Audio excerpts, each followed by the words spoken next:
کسی ڈاکٹر کے پاس جانا، علاج کرنا، کیا یہ توکل کے منافی ہے، تقدیر کے خلاف ہے؟ نہیں.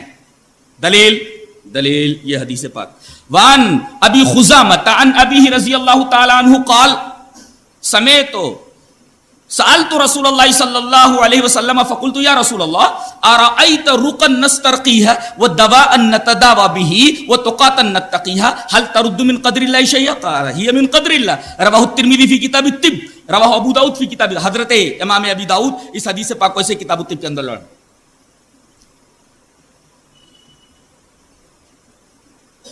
ابو خزامہ اپنے باپ سے روایت کرتے ہیں، وہ کہتے ہیں کہ میں نبی کریم صلی اللہ علیہ وسلم کی جناب میں آیا اور میں نے سوال کیا کہ اللہ کے رسول ایک سوال کرنا ہے. کہا کہ پوچھو.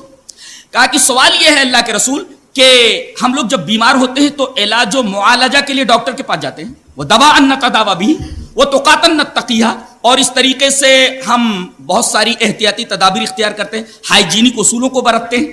تو کیا یہ توکل کے منافی ہے؟ کیا اس سے تقدیر متاثر ہوتی ہے یا تقدیر کے خلاف ہے؟ حل ترد من قدر اللہ شیئا، بیمار ہونے کے بعد ڈاکٹر کے پاس جانا کیا یہ توکل کے منافی ہے؟ کیا یہ تقدیر کے خلاف ہے؟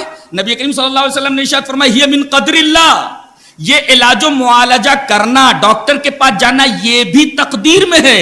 گویا کہ یہ تدبیر کرنا، علاج و معالجے کا راستہ ڈھونڈنا، ڈاکٹر کے پاس جانا، یہ تدبیر کرنا، در حقیقت یہ تدبیر بھی تقدیر میں داخل ہے، یہ توکل کے منافی نہیں ہے. آدمی جب بیمار ہو تو ڈاکٹر کے پاس اس کو ضرور جانا چاہیے.